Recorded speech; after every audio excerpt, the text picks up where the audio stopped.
Bismillahirrahmanirrahim. Assalamualaikum warahmatullahi wabarakatuh.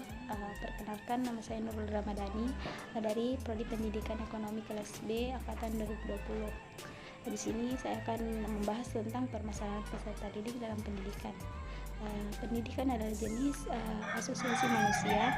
Dalam peraturan perundang nomor 20 tahun 2003 tentang sistem persekolahan umum dinyatakan bahwa diklat adalah menyadari dan mengatur pekerjaan untuk menciptakan iklim belajar dan proses belajar sehingga siswa secara efektif menumbuhkan kemampuan mereka untuk memiliki kekuatan dunia lain yang ketat, ketenangan, karakter, pengetahuan, orang terhormat, serta kemampuan yang dibutuhkan tanpa orang lain, masyarakat, dan negara. Di dalam pelatihan meminta pengakuan akan nilai, kecerdikan, pengabdian, dan informasi dan kualitas yang mendalam sebagai tujuan sekolah. Itu penting persepsi sejauh penyelesaiannya bahwa sekolah adalah interaksi asosiasi antara guru dan siswa untuk mencapai tujuan interaksi instruktif. Permasalahan peserta didik yang pertama itu masalah pribadi yang dialami peserta didik under Kiefer. Berdasarkan hasil pengolahan data tentang masalah pribadi yang dialami peserta didik under Kiefer yang terdiri dari masalah memiliki konsep dan diri negatif, merasa tidak diterima keluarga, tidak bertanggung jawab atas perilaku, merasa jadi korban, bersikap negatif terhadap sekolah, memiliki motivasi yang rendah, memiliki keterampilan yang rendah dalam menyelesaikan tugas sekolah, tidak mampu berpikir dengan baik, tidak memiliki hobi yang tepat untuk dikembangkan, serta tidak mampu merencanakan masa depan dengan baik. Secara umum berada pada kategori banyak masalah dengan presentasi 54,55%. Sedangkan dilihat dari masing-masing masalah pribadi yang dialami peserta didik under Kiefer, di atas kategori banyak masalah adalah pada masalah pribadi yang berkaitan dengan merasa tidak dapat membahagiakan orang tua dengan persentase 38,18% dan merasa tidak nyaman ketika berada di sekolah dengan presentasi 36,36%. Berdasarkan data penelitian yang diperoleh dari responden, terungkap masalah sosial yang dialami peserta didik under Kiefer sebagai berikut, yaitu pertama, penolakan yang terus-menerus yang ditunjukkan dengan komplain. Yang kedua, mencari perhatian. Yang ketiga, mengganggu orang lain. Yang ketiga, penolakan yang terus-menerus terhadap tugas yang ditetapkan. Yang kelima, ketiadaan arahan diri dalam pembuatan keputusan dan pemisahan yang terus-menerus dengan teman sebaya. Jenis-jenis dan tipe kesulitan belajar menurut Derek Wood dalam Ivan Tani Putra tahun 2007, jenis-jenis kesulitan belajar ada 3, yaitu yang pertama, kesulitan dalam berbicara dan berbahasa, misalnya keterlambatan dalam hal pengucapan bunyi bahasa. Yang kedua, keterlambatan dalam hal mengekspresikan pikiran atau gagasan melalui bahasa yang baik dan benar. Yang ketiga, keterlambatan dalam hal pemahaman bahasa. Dan yang kedua, permasalahan dalam hal kemampuan akademik. Yang pertama, keterlambatan dalam hal membaca, keterlambatan dalam hal menulis, keterlambatan dalam hal berhitung. Yang ketiga, kesulitan dalam mengkoordinasi gerakan anggota tubuh dengan masalah berbicara, berbahasa, dan kemampuan akademik. Misalnya dengan adanya kedua masalah tersebut, gangguan koordinasi tubuh dapat mengakibatkan buruknya tulisan seseorang dan kesulitan mengeja serta mengingat. Faktor-faktor penyebab permasalahan peserta didik. Yang pertama, siswa mengalami kesulitan belajar. Mengenali siswa yang mengalami kesulitan belajar merupakan kegiatan yang sulit dan rumit. Kesulitan belajar sulit diidentifikasi secara pasti dengan kasat mata karena meliputi banyak jenisnya, banyak kemungkinan faktor penyebabnya, banyak jenis gejala, serta kemungkinan penanganannya. Berbeda dengan pendapat sebelumnya, menurut Bleisik dan Jones dalam Sugihartono tahun 2007, karakteristik siswa yang mengalami kesulitan belajar dapat ditunjukkan dari beberapa karakteristiknya yang berupa kebiasaan atau behavioral dalam keseharian, cara berbahasa dan cara berbicara, serta kemampuan intelektual dan prestasi belajar yang dicapainya. Artinya, kecenderungan siswa yang mengalami kesulitan belajar dapat terlihat dalam kemampuan berpikir secara kognitif, sikap keseharian selama di sekolah, dan keterampilan atau perilaku dalam mengikuti aktivitas belajar dan pembelajaran. Menurut Daliono menjelaskan faktor-faktor yang menimbulkan kesulitan belajar dalam belajar, yaitu faktor internal dan faktor dalam diri siswa sendiri atau faktor eksternal, yaitu faktor yang timbul dari luar diri siswa. Yang pertama, faktor internal, sebab yang bersifat fisik karena sakit, karena kurang sehat, atau sebab cacat tubuh. Yang kedua, sebab yang bersifat karena rohani, intelijensi, bakat, minat, motivasi, faktor kesehatan mental tipe-tipe khusus seorang pelajar. Yang kedua, faktor eksternal, faktor keluarga. Yang pertama itu faktor keluarga, yaitu tentang bagaimana cara mendidik anak, hubungan orang tua dengan anak-anak, faktor suasana, yaitu suasana sangat gaduh atau ramai, faktor ekonomi keluarga, keadaan yang kurang mampu.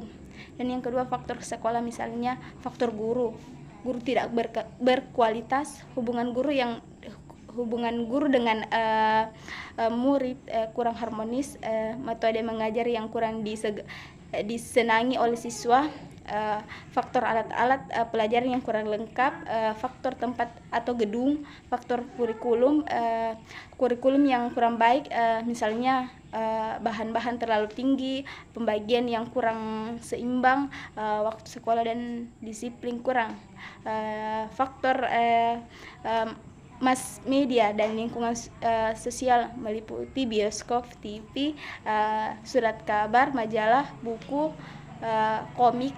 Lingkungan sosial meliputi tempat bergaul, lingkungan tetangga, aktivitas dalam masyarakat. Cara menanggulangi permasalahan peserta didik. Dalam Islam, guru adalah seseorang yang memegang amanah untuk mendidik dan mengajar. Harapannya, guru dapat memberikan misi ilmu pengetahuan dengan menyesuaikan perkembangan dan tuntutan masa depan. Guru berperan aktif dalam membantu tugas negara yakni mencerdaskan kehidupan bangsa, dan itu tercantum dalam konstitusi negara kita. Di sisi lain, guru juga sebagai the second parent atau orang tua kedua setelah orang tua di rumah. Karakteristik permasalahan peserta didik dalam pendidikan. Yang pertama itu etnik. Negara Indonesia merupakan negara yang luas wilayahnya dan kaya akan etniknya.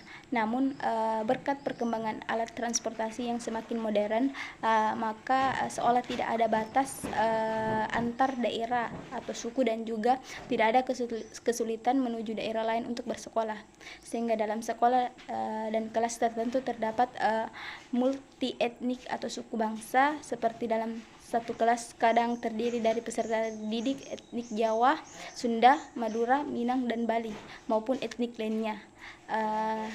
Implikasi dari etnik ini, pendidik dalam melakukan proses pembelajaran perlu memperhatikan jenis etnik apa saja yang terdapat dalam kelasnya. Data tentang keberagaman etnis di kelasnya menjadi informasi yang sangat berharga bagi pendidik dalam menyelenggarakan proses pembelajaran. Yang kedua, kultural. Meskipun kita telah memiliki jargon Sumpah Pemuda yang mengakui bertumpah darah yang satu tanah air Indonesia, berbangsa yang satu bangsa Indonesia, dan menjunjung bahasa persatuan bahasa Indonesia, namun peserta didik kita sebagai anggota suatu masyarakat memiliki budaya tertentu dan sudah barang tentu menjadi pendukung budaya tersebut.